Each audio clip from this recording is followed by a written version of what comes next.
తెలుగు అమ్మాయి హీరోయిన్ గా దొరకదు మనకి. తీసుకోవట్లేదు ఆర్టీలను కూడా అక్కడ నుంచి దిగుమతి చేస్తున్నారు అనేది కదా ఫిర్యాదు. లేదండి, లేరు, నిజంగా దొరకట్లేదు. అంటే వాళ్ళు చేయటానికి రావాలి కదా, పనికొచ్చే వాళ్ళు అనేవాళ్ళు రావాలి, వస్తే తీసుకుంటారు. వచ్చిన వాళ్ళకు చాలామంది, ఇప్పుడు యాక్చువల్గా చెప్పాలంటే 30-40 మంది ఉన్నారండి తెలుగు అమ్మాయిలు వాళ్ళ మార్కెట్లో నటిస్తారు అని చెప్పి ఆన్ రికార్డ్ ఉన్నారు. కానీ వాళ్ళ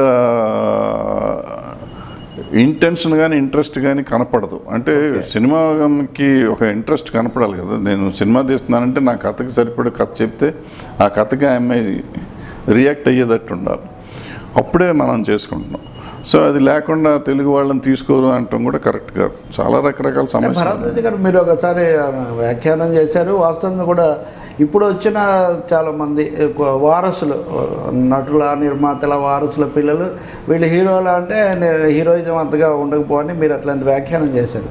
కానీ కారణం ఏమైనా పరిశ్రమ ఇందాక మనం చెప్పిన చట్టం వాళ్ళ కారణంగా కూడా కొన్ని కుదించబడుతూ ఉందా? రెండోది తల్లులు, ఇప్పుడు ఇదివరకు మనకు ఎస్వి రంగారావు అని లేకపోతే ఇంకొకరని గంభీరమైన నటీనటులు, అలాంటి సంఖ్య తగ్గిపోతుంది కదా. ఒక తల్లులు అంటే పలానా అంటే క్యారెక్టర్ తారలను విలన్లను కూడా తగ్గించడం జరుగుతుంది, కనిపించకూడదు. ఏమైందంటే ఇప్పుడు సినిమా మేకింగ్ స్టైల్ మారిపోయిందండి. ఒకప్పుడులో మనకి స్త్రీలు ఇళ్లల్లో ఉండేవారు ఎక్కువ. సో ఇళ్లల్లో ఉండి ఏం చేశారు, మార్నింగ్ షో మ్యాట్నీకి వాళ్ళు భయంకరంగా వచ్చి మార్నింగ్ షో మ్యాట్నీలో ఆడవాళ్ళ కోసమే ఉండే థియేటర్లు. సో వాళ్ళు సినిమాకి వస్తున్నారంటే మనం ఏడుకోవాలి, ఒక తండ్రి, ఒక అన్న, ఒక అమ్మ, వీళ్ళందరూ బాధపడతాం, వాళ్ళు కష్టపడతాం, లేకపోతే వాళ్ళు బాగుంటాం, ఏదో ఉంటే కానీ ఉండదు. ఇప్పుడు వచ్చేవాళ్ళంతా యూత్. ఎందుకంటే ఈ యూత్కి ఎట్లా ఉందంటే థ్యాంక్స్ టు అదేది ప్రకాష్ రాజ్ సిద్ధార్థ సినిమా ఉంది కదా, బొమ్మరిల్లు. థ్యాంక్స్ టు బొమ్మరిల్లు తండ్రులంతా దుర్మార్గపు ఉండకూడదని చెప్పేశారు కదా. అక్కడి నుంచి తండ్రి క్యారెక్టర్ వస్తే మంచి తండ్రి అంటాడు అతను అందులో.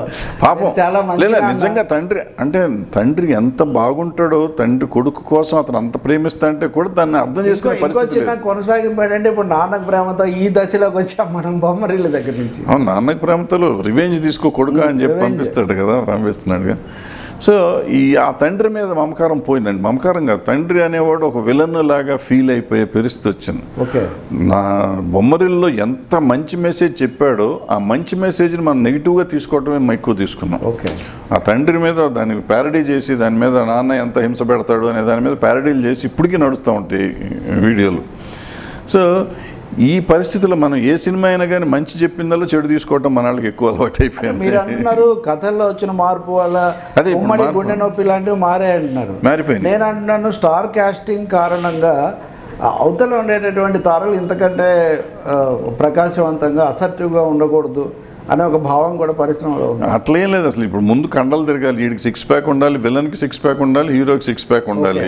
ఈ 6 ప్యాక్లో చొక్కాలు ఎప్పుకొని కొట్టుకోవాలనుకుంటే వీళ్ళు ఎక్కడ పనికి వస్తారు? పాతాడు పనికిరారు, తండ్రులు పనికిరారు, మామూలు పనికిరారు. ఇంతకుముందు మామ కూడా విలన్ అయ్యేవాడు, ఇప్పుడు మామ విలన్ చేయకూడదు ఎందుకంటే ఆ 6 ప్యాక్ ఉండదు కాబట్టి. సో ఈ కుర్రాళ్ళే కావాలి. వీడు పోలీసు వాడు, వీడు దొంగ అయితే ఆడు పోలీసు అవ్వాలి, ఆడు దొంగ అయితే వీడు పోలీసు అవ్వాలి, ఏదో ఇట్లా ఉండాలి. సో దగ్గర ఆ చట్టంలోనే ఉండిపోయి కొట్టుకుంటారు కాబట్టి మీకు పెద్ద క్యారెక్టర్లు అనేవి రాటల్లా. సో మనకేంటి మీరు చెప్పినట్టు ఓ తల్లో, ఓ చెల్లో, ఒక తండ్రో, ఒక అన్నో కావాలంటే మీరు క్యారెక్టర్ యాక్టర్స్ని తెచ్చిపెట్టుకుంటాం. ఇక్కడ మనకి వాళ్ళ అక్కర్ల కండలు తిరిగిన వాళ్ళు కావాలి. కండలు తిరిగిన వాళ్ళు ప్రాబ్లం మన దగ్గర లేరని బొంబాయి నుంచో తమిళనాడు నుంచో వాళ్ళు ఎక్కడ వీళ్ళకి నచ్చాలిగా. మళ్ళీ ఆడ ఎర్రగా ఉండాలి, ఎర్రతోలు ఉండాలి, డబ్బింగ్కి పనికి రావాలి, రకరకాల సమస్యలు ఉన్నాయి ఇక్కడ. అంటే ఇప్పుడు ఈ మధ్యకాలంలో తెలుగు సినిమాలు అదర్ లాంగ్వేజెస్ కూడా వెళ్తున్నాయి. తమిళకి కానీ, మలయాళానికి కానీ, హిందీకి కానీ వెళ్తున్నాయి అంటే డబ్బింగ్ రైట్స్ కొంత వస్తున్నాయి. ఆ రైట్స్ రావాలంటే అదర్ లాంగ్వేజ్ వాళ్ళు ఇందులో ఉండాలి. సో వీళ్ళకి అవసరం క్యాటర్ చేయాలి, తెలిసిన మొక్కలు వాళ్ళకి తెలిసిన మొక్కలు ఉండాలి. సో ఇన్ని రకాల సమస్యలతో సినిమా ఒక వక్ర మార్గంలోకి వెళ్ళిపోతుంది. మరి సక్రమమైన మార్గంలోకి తెస్తే ఇప్పుడు ఆ వచ్చే ఎక్స్ట్రా డబ్బు రాదుగా. ఇప్పుడు మంచి కథలకి అంటే అఫ్కోర్స్ ఇప్పుడు ఇవన్నీ ఉన్నాయి. మా పెళ్లి చూపులు అన్ని భాషల్లో కొన్నారు. పెళ్లి చూపులు హిట్ అయితే అన్ని భాషల్లో కొన్నారు, విపరీతమైన డబ్బు వచ్చింది లాంగ్వేజ్ రీమేక్ రైట్స్ కూడా. సో మనకు ఆ నమ్మకం లేదు. ఇప్పుడు ప్రాబ్లం ఎక్కడంటేనండి సినిమా కానీ లేకపోతే పెళ్ళిళ్ళు కానీ ఏదైనా కానీ నమ్మకంతోనే బతకాలి మనం. మనకు నమ్మకం ఉన్న వాళ్ళం చాలా తక్కువ. మనం నమ్ముకుని బతికితే ఎప్పుడు సక్సెస్ వస్తుంది. మన మీదే మనకు నమ్మకం లేకపోతే ఎదుటివాడి మీదో ఎదుటివాడి సక్సెస్ మీదో లేకపోతే పక్కన వాడి సక్సెస్ మీదో లేకపోతే పక్కన వాడి వ్యాపారం చేస్తాడనో మనం చేస్తున్నప్పుడు అంటే మన మీద నమ్మకం లేకుండా సో ఇట్లాగే ఉంటాయి. ఈ నమ్మకం లేనంత కాలం మీకు ఇటువంటి పిచ్చియే ఉంటాయి. అంటే ఇప్పుడు పెళ్లి చూపులు విజయవంతమైన తర్వాత తెలంగాణ సినిమాని ఆ యాస కూడా సినిమాలో పెట్టొచ్చని లేదా అటువైపులో ప్రయత్నం చేయాలని ఒక చర్చ జరుగుతుంది కదా. అది చర్చేనండి. ఇప్పుడు ఏమవుతుంది, ఇప్పుడు అట్లా అనుకుంటే ఇప్పుడు నా చిన్నప్పుడే ఎన్టీ రామారావు గారు సినిమాలో తెలంగాణ భాష మాట్లాడాడు, హీరో మొత్తం సినిమా అంతా. మహేష్ బాబు ఆ మధ్య దూకుడులోనూ దేంట్లో మాట్లాడాడు. చాలా సినిమాలు విజయశాంతి తను అంతకు ముందు ఒక సినిమాలో చేసిన తర్వాత వసీరాములమ్మ, నేను చేసిన స్వర్ణక్క మొత్తం తెలంగాణ అమాయకుడు సినిమాలో సాంగ్ ఒట్టి సాంగ్ అది. బట్ ఆ అమ్మాయి చేసింది లాలు దర్వాజా కాడ చేసిన సినిమాలో ఆమె క్యారెక్టర్ అంతా Telangana character. So not that అండి ఊరికి ఏదో కామెడీ చేస్తారు విలన్లను పెడతారు అన్నారు కానీ చాలా క్యారెక్టర్స్ని పెట్టారు. అప్పుడు రాములమ్మ కంటే ఇంతవరకు సూపర్ సక్సెస్ఫుల్ సినిమా లేదు, మొత్తం తెలంగాణ యాస్తో వచ్చిన సినిమా కదా.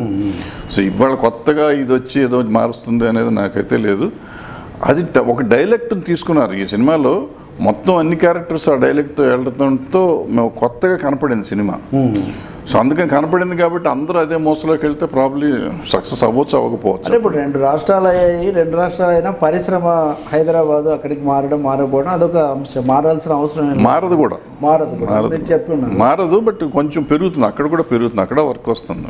ఓకే, ఫిల్మ్ మేకింగ్ మీద కానీ ఫిల్మ్ మేకింగ్ మీద కూడా అట్లాంటి ప్రభావం కొంత ఉండొచ్చు 2 రాష్ట్రాలు అంటూ ఉన్నప్పుడు. డెఫినెట్గా ఉంటుంది. అంటే ఏమవుతుందంటేనండి ఇప్పుడు మనం హైదరాబాద్ రాకముందు, హైదరాబాద్ వచ్చిన తర్వాత, హైదరాబాద్ రాకముందు ఇక్కడ మన టెక్నీషియన్స్ లేరండి. చిన్న లైట్ మెన్ కూడా పని వచ్చేది కదా, కారు డ్రైవర్కి డ్రైవింగ్ వచ్చేది కదా. డ్రైవింగ్ అంటే నేను వెళ్ళి రవి గారిని ఎక్కించుకురా అంటే రవి గారి ఇల్లు ఎక్కడ ఇట్లా ఉండేది. ఇప్పుడు అతనికి రవి గారి ఇల్లు తెలిసిపోతుంది, రవి గారికి ఎన్నింటికి వెళ్ళాలో అతనికే తెలుస్తుంది, నేను చెప్పక్కర్లేదు. అంత ఇది నెట్వర్క్ లాగా తయారవుతారు. సో అట్లా పని నేర్చుకున్నారు మనంతా. ఇక్కడ నేర్చుకుని వాళ్ళ 15,000 మంది 20,000 మంది ఇక్కడ పనిచేసి దాని మీద బతుకుతున్నారు. సో వీళ్ళందరినీ గతంలో మేము తీసుకొచ్చేవాళ్ళం, అక్కడి నుంచి తీసుకొచ్చేవాళ్ళం. కారు డ్రైవర్లు కూడా అక్కడి నుంచే తీసుకురావాల్సి వచ్చింది, చెన్నై నుంచి. కార్లు కూడా అక్కడి నుంచి తీసుకొచ్చి షూటింగ్లు చేసిన రోజులోనే.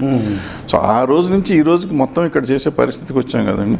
సో ఇవాళ ఇక్కడి నుంచి మళ్ళీ ఆంధ్రాకి వెళ్ళాలంటే ఆంధ్రాలో తయారవుతూ ఉంటారు మెల్లిగా. అక్కడ తయారైనా కొంతకాలానికి అక్కడ కొంతమంది వస్తారు. అంటే ఇండస్ట్రీ షిఫ్ట్ అవ్వదు, ఇండస్ట్రీ అక్కడ కూడా పెరుగుతుంది.